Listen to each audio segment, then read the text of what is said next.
nada, bienvenidos y muchas gracias sobre todo a Adriana por participar de esta instancia. La doctora Adriana Del Fraro es viróloga y trabaja en la Facultad de Ciencias en la sección Virología y es miembro de la Sociedad Uruguaya de Microbiología y nos acompaña en este video entrevista que hemos considerado que sería bueno hacer por parte de la sociedad para divulgar asuntos de interés público que pueda tener la población con respecto a cuestiones de microbiología. Y en este caso lo que nos ocupa es la aparición de la variante P1 del SARS-CoV-2 que ha generado cierta preocupación e incertidumbre en la población. Entonces, para aclarar algunas de estas dudas y para conocer qué sabemos en la ciencia actualmente de esta variante es que entrevistamos a la doctora Del Fraro. Mi nombre es Gastón Asís, del Laboratorio de Microbiología de Facultad de Agronomía, y también soy miembro de la Sociedad Uruguaya de Microbiología. Bien, muchas gracias Adriana por tu tiempo. Y contanos, la aparición de esta variante en Uruguay despertó varias alarmas en el sistema sanitario y generó preocupación y hubo mucho revuelo, sobre todo en la prensa. Entonces, lo que te queremos preguntar ahora en principio es ¿en qué diferencia categórica está esta variante con respecto a otras variantes que han circulado en Uruguay? Y ya que estamos, que nos cuentes si se conoce o se sabe o qué estimaciones hay de cuántas variantes han circulado en Uruguay desde que empezó la pandemia. En relación a los linajes y a las variantes de SARS-2 que han circulado en Uruguay o que circulan en Uruguay, podemos decir que a grosso modo, a estos virus tienen dos tipos de clasificación, de las cuales una es la que se está utilizando más en este momento, y se dividen, a grosso modo, en dos grandes grupos, los que pertenecen al linaje A y al linaje B. En Uruguay, al principio de la pandemia, el primer linaje que se observó que circulaba era el linaje A, y dentro de ese aparecieron dos sublinajes o dos variantes dentro de él, y luego apareció el linaje B, que al día de hoy a nivel mundial es el más abundante, y en particular en Uruguay se observaron dentro de ese linaje B diferentes variantes o sublinajes que tienen entre ellas algunas sutiles diferencias, pero que mayoritariamente, actualmente al día de hoy, pertenecen al linaje B. Más o menos contando los que han circulado y los que están en este momento por lo menos reportados, de los cuales hay secuencias completas en las bases de datos, más o menos estamos hablando de unos 9 o 10 linajes distintos que están circulando en el país. ¿Qué diferencias estructurales desde el punto de vista de la proteína, de la cápside o de su genética, qué diferencias tiene esta variante con respecto a otras que se han circulado? ¿Por qué esta es una variante que merece atención? La variante P1 pertenece al linaje B. Es un virus en el que se han observado tanto mutaciones que dan lugar a cambios sinónimos o cambios no sinónimos. Se han observado inserciones y deleciones en al menos dos de sus genes. Pero lo más relevante y lo que más ha interesado de esta variante es la presencia de un número de cambios de aminoácido en lo que es la proteína S, que recordemos que es la proteína de unión del virus al receptor en la célula, y en especial ciertos cambios o ciertas mutaciones que dan lugar a cambios de aminoácidos en el sitio de unión del virus al receptor celular. Entonces esta variante P1 lo que tiene en ese lugar son especialmente 3 cambios que uno los puede monitorear, ¿verdad? Que es una forma de reconocer a esta variante, y que es la que la distingue y la que la define, digamos, como primero fue una variante de interés y ahora es lo que se llama una variante de preocupación. En cuanto a la transmisibilidad y la severidad de la enfermedad, se ha hablado bastante de esto, o hay sospechas, por ejemplo, de que es más transmisible. Tiene sentido que se propague y sea más abundante, se haga más abundante con el tiempo con respecto a otras variantes, bajo la luz de que es más transmisible. Pero, ¿qué evidencia hay en cuanto a qué tanto más transmisible es y qué tanto más severa la enfermedad que provoca? Si hay evidencia en ese sentido. Del punto de vista del comportamiento biológico de esta variante, lo que se ha observado, al igual que con otras que se han reportado, como por ejemplo la variante de Reino Unido, es que el virus tiene una mayor transmisibilidad. ¿Esto qué significa? Esto se ve, digamos, primero que nada a nivel epidemiológico. Es decir, uno empieza a observar que hay un aumento en el número de casos en determinada zona geográfica, ocasionados mayoritariamente por esta variante. Esa fue una de las primeras observaciones. Luego lo que se vio en alguna, digamos, de alguna forma más detallada incluso a través de modelado, es que aparentemente hay al menos una de las mutaciones estas que mencionamos que están en la proteína Spike, que hace que el virus se una más fuertemente al receptor. Y eso justamente podría explicar, al menos en parte, la mayor capacidad de transmisión de este virus. Por otro lado, tenemos que siempre tener en cuenta que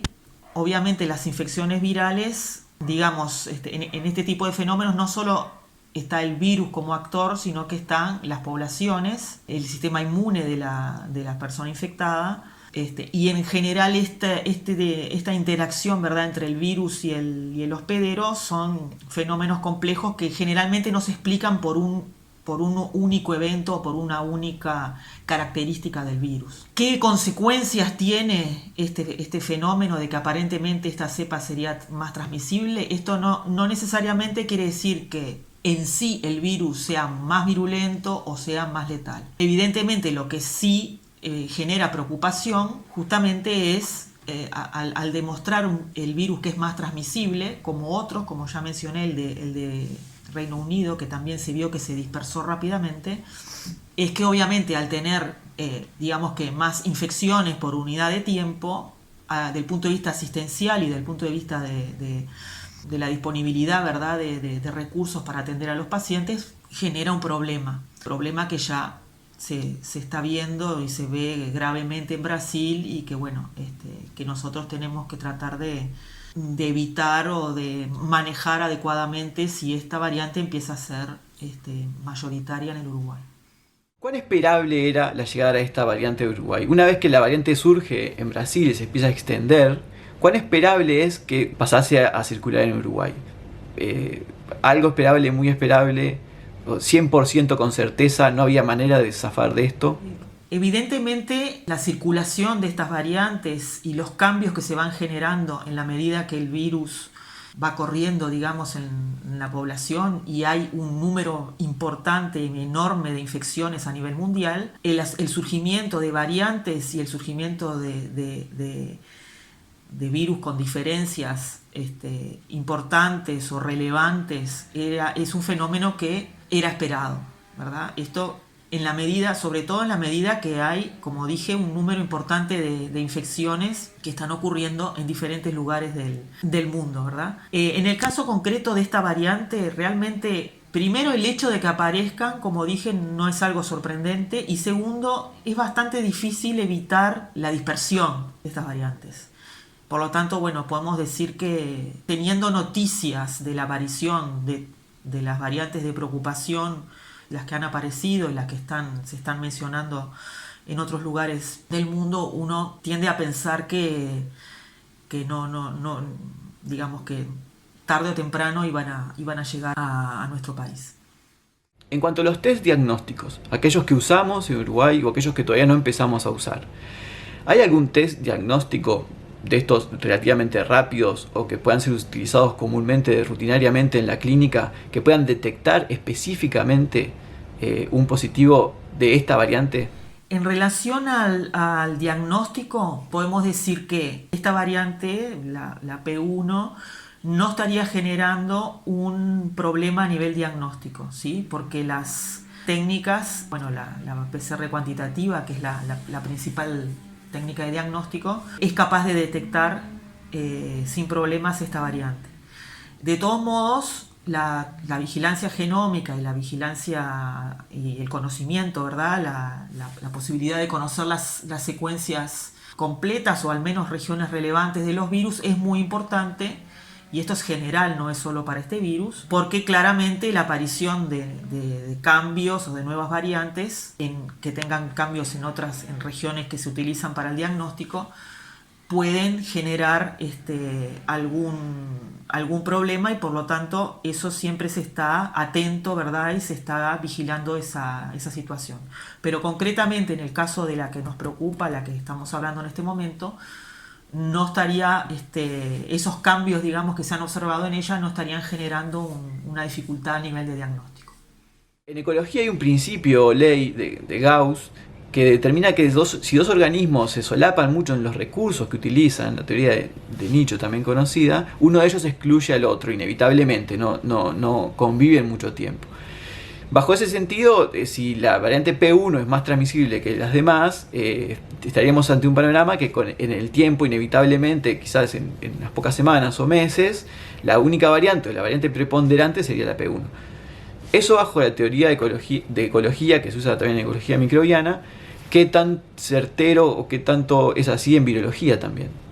El SARS-2, siendo un virus con genoma ARN, cae, digamos, en lo que es su estructura poblacional y su modo de evolución en lo que denominamos la teoría de las cuasiespecies, ¿verdad? Entonces las interacciones, ¿verdad?, entre los virus que forman la cuasiespecie, ¿verdad?, esa población que compone la cuasiespecie, son interacciones complejas y tienen mucho que ver presencia de variantes o la emergencia de variantes con mejor fitness o con mejor adaptabilidad o con mejor capacidad de transmisión, tiene que ver con esa estructura poblacional. Y hay una situación en la cual hasta el momento, o bueno, hasta que se avance más en lo que es la vacunación, en la cual el virus esencialmente está corriendo en una población naive, vamos a decir, y con no muchas restricciones, salvo la respuesta inmune de las personas, ¿verdad? Lo que se ha observado cuando han empezado a surgir algunas variantes con más transmisibilidad o que son más eficientes en la transmisión, es que en general han prevalecido, ¿verdad? Se han extendido, o sea, empiezan cocirculando en determinados ambientes o en determinadas áreas geográficas, y si efectivamente son más eficaces en la transmisión, bueno, empiezan a volverse mayoritarias en la población. Y bueno, en el caso de que no haya o no surjan otras variantes que compitan y que tengan mejor fitness y mejor adaptabilidad, bueno, podría ser el caso de esta P1 que está circulando bastante en la región, de que se transforme, así como al principio de la epidemia vimos que la mayoría eran, como dije, del linaje A y después fueron sustituidas por el linaje B, y a su vez dentro del linaje B aparecieron algunos variantes que eran más eficientes en la transmisión y fueron dominando en la epidemia. Bueno, puede ser perfectamente el caso de esta. Pero, por supuesto, como dije, son fenómenos complejos, y cuando empiece a estar sobre la mesa el tema de las vacunas o eventualmente antivirales u otros tratamientos, eso también entra en la ecuación, digamos, de cómo se van a comportar a futuro estas variantes, y entre ellas la P1. Bien, otra cosa que ha circulado o que ha surgido como preocupación es la posibilidad de reinfección. De reinfección en cuanto a personas que han cursado la enfermedad provocada por otras variantes del virus, puedan igual ser contagiadas por P1 con mayor frecuencia de lo que puede ser una reinfección normal, o sea, con los grados de reinfección que ya se habían observado, que son muy bajos pero que existen. Entonces, estamos frente a una variante para la cual personas que hayan tenido infección previa no tienen ninguna inmunidad adquirida, o hay cierto grado de reinfección, pero no tanto así como que la persona queda a cero de vuelta. Lo que se ha observado, sobre todo en Brasil, que es esencialmente el lugar donde más está circulando este virus, se estima y se ha visto algunas evidencias de que esta variante sería más propensa a generar reinfecciones. De todos modos, esto surge un poco de lo que ocurrió en la segunda o tercera ola de Manaos. Aparentemente en la primera ola, con otras variantes, había existido una gran cantidad de la población que se infectó, y sin embargo, en la segunda ola, en la cual fue cuando surgió esta variante, ¿verdad? Cuando emergió en la zona de Amazonas, hubo de nuevo una cantidad muy importante de casos e infecciones.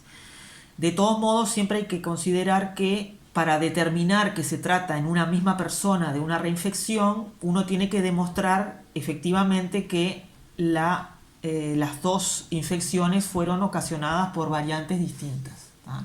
Entonces, hasta ahora, de lo que hay en la literatura, en Brasil específicamente se han observado y se han demostrado desde el punto de vista de lo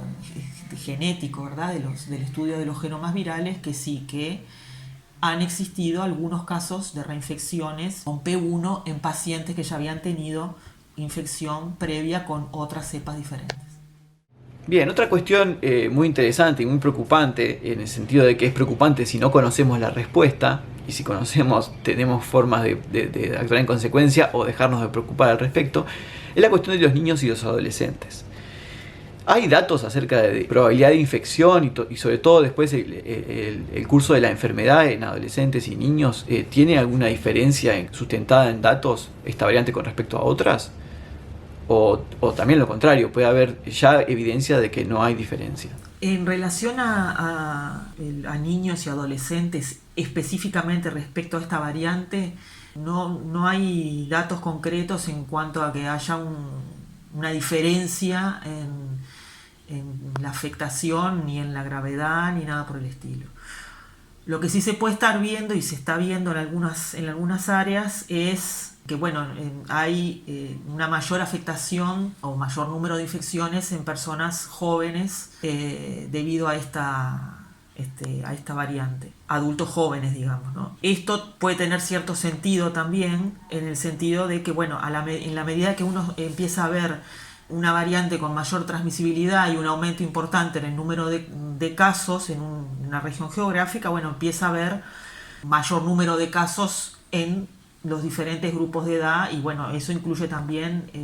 jóvenes y niños y adolescentes, ¿verdad? No hay ninguna evidencia firme de que esta variante infecte más a esos grupos de edad. Lo que se piensa, o lo que pensamos que está ocurriendo, es que al ser una variante de mayor transmisibilidad y que rápidamente se dispersan las poblaciones, uno tiende a observar mayor número de infecciones en esos grupos de edad, así como en los adultos jóvenes, ¿verdad? Esto, además, en cuanto a lo que eventualmente sería la letalidad o la mayor virulencia, podríamos hablar de esta variante. Como dijimos, siempre hay que pensar que cuando uno observa mayores hospitalizaciones o mayor mortalidad en alguna área geográfica donde está circulando determinada variante, en este caso la que estamos hablando, P1, siempre hay que tener en cuenta otros fenómenos que influyen y que están por fuera, ¿verdad?, de lo que es las características propias del virus, ¿tá? Como ya dijimos, las poblaciones que afecta, la susceptibilidad de las diferentes personas, pero además lo que entra en juego en estos números que empiezan a salir tiene que ver con la calidad asistencial, ¿tá?, en los diferentes lugares. Entonces, lo que sí podemos decir, y es importante hablar, más de que el virus en sí tenga una característica que lo haga en sí mismo más letal, lo que sí es más transmisible, pero no necesariamente más letal, es que el aumento de casos genera un estrés importante desde el punto de vista asistencial. Entonces, vas a tener mayor número de casos en menor tiempo, el virus se va a dispersar rápidamente en las diferentes poblaciones, y eso incluye adultos jóvenes y niños, y eso en sí va a generar una presión importante sobre el sistema asistencial en sus diferentes niveles, tanto en lo que es el nivel de rastreo y testeo, cuando ya estamos en una circulación comunitaria como ahora y hace ya un tiempo en el país, pero también genera un estrés a nivel asistencial, como dije, en los diferentes niveles, y también en lo que es la hospitalización y también en lo que es la necesidad de cuidados intensivos. Entonces, en realidad, las consecuencias de este fenómeno trascienden y están influidas por un montón de factores que se suman a las características biológicas de la variante en cuestión. Y atado a esto también, otra de las cosas que ha generado bastante preocupación es el tema de las vacunas. En Uruguay tenemos un cronograma de vacunación que, gracias a una cantidad de factores, ha funcionado con una celeridad envidiable para otros países. Entonces, en realidad en Uruguay vemos con cierto optimismo la cuestión de que la pandemia está empezando a poderse vislumbrar un final en cuanto a que el calendario de vacunación está funcionando y está andando bien. La P1 levantó las alarmas en ese sentido y hay muchas preguntas al respecto de si las personas vacunadas tienen defensas contra esta variante también, si es tan eficiente en definitiva la vacunación con las vacunas que estamos empleando actualmente para la P1 como para otras variantes. Y en el sentido también de que con las dos vacunas que estamos vacunando en Uruguay, si las dos se comportan de la misma manera o hay evidencia en cuanto a diferencias que puede haber entre ellas. En cuanto a cómo es nuestra respuesta protectora o las infecciones previas frente a estas variantes,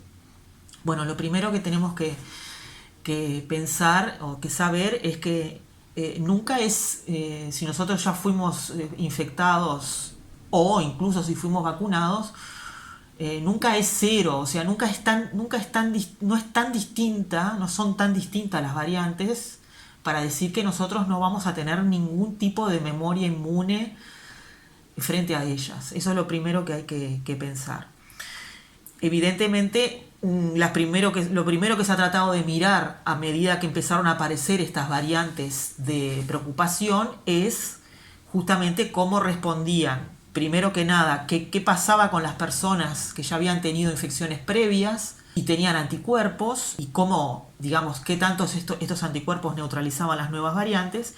y también, y más importante o igual de importante, qué pasaba con las personas vacunadas, ¿sí? o qué pasaba con esos anticuerpos generados por las vacunas. Están empezando a aparecer algunos estudios con esta variante P1, de todos modos la mayoría de los estudios que se han publicado y que han sido arbitrados y que han sido publicados en revistas revisadas por pares se refieren sobre todo hasta el momento a las otras variantes de preocupación, específicamente a la de Reino Unido y a la de Sudáfrica. Lo que podemos decir en términos generales es que la mayoría de las vacunas, lo que se observa es que en algún caso puede haber un descenso, ¿verdad? Una menor tasa de neutralización, pero nunca nula, sobre todo en las vacunas que dan lugar a una muy elevada respuesta de anticuerpos, como varias de las vacunas ARN que están circulando. Y en el caso de la variante esta que nos preocupa, la P1, también se ha visto este fenómeno en los casos en que ha sido analizado. No ha sido analizado con la misma profundidad todavía, porque esto es un evento bastante reciente, pero digamos, recordemos también que la inmunidad que proveen las vacunas no solo está basada en los anticuerpos y en los anticuerpos específicos contra la proteína de superficie, sino que además hay otra gama de la respuesta inmune celular que tiene importancia y que tiene importancia también en lo que es la memoria inmune, ¿no? Por lo tanto, para decirlo de manera general, podemos decir que se ha visto que hasta el momento hay una protección conferida por las vacunas contra estas variantes, y también tenemos que saber que, así como ocurre con otros virus, como es el virus de la gripe, en el caso de que se demuestre que estas variantes o que aparezcan otras variantes que realmente no son protegidas, ¿verdad? No somos protegidos por las vacunas contra esas variantes, es un paso que se puede dar y es una posibilidad cierta que se pueda reformular esas vacunas y eventualmente tener que hacer un refuerzo más adelante o revacunar, cubriendo eventualmente la posibilidad de una baja respuesta protectora hacia las variantes, ¿no? Esto tampoco es algo extraño y es lo que ocurre normalmente para otros virus como es el virus de la gripe, ¿verdad? La vigilancia anual de las variantes, de las cepas, de los subtipos de influenza que circulan a nivel mundial nos permite reformular todos los años las vacunas. No quiere decir que esto necesariamente tenga que pasar con este virus, pero es una posibilidad que está a la mano, digamos, ¿no? La vigilancia epidemiológica es lo que nos permite tener datos a diario de cuántos nuevos casos hay. La vigilancia molecular implicaría conocer además las variantes que circulan en nuestro país y con qué frecuencia están circulando. ¿Considerás que hoy en día la vigilancia molecular que se está haciendo en Uruguay es suficiente para conocer con certeza cómo circulan y dar herramientas para tomar en consecuencia acciones? Atado a esto, quizás sería bueno que expliques por qué es importante que haya una buena vigilancia molecular en términos de control de la pandemia. La importancia de la vigilancia genómica o la vigilancia molecular, como se deduce del término, es importante, y este virus ha marcado quizás un hito a nivel mundial porque los avances tecnológicos, especialmente a nivel de lo que es secuenciación, nos han permitido realmente tener una enorme cantidad de información genómica y realmente estar viendo los cambios, e incluso la mayoría cambios muy sutiles o diferencias muy, muy pequeñas entre los virus que están circulando, las estamos viendo prácticamente en tiempo real. Y por supuesto en nuestro país, así como en el resto de los países y de la región, es importante mantener la vigilancia genómica. Si es suficiente o no, bueno, eso no es muy fácil decirlo, y tiene que ver con muchos factores, entre los cuales obviamente está el factor económico, ¿verdad? O sea, la vigilancia puede hacerse de manera tanto haciendo secuencias completas o haciendo un tamizaje previo de muestras, hacer un diseño de muestreo que permita tener una imagen representativa, ¿verdad?, de lo que está circulando en determinado tiempo y en determinado lugar, en el caso de nuestro país en concreto, o es importante mirar zonas críticas del país, como zonas de frontera seca, donde puede haber mayor pasaje, ¿verdad?,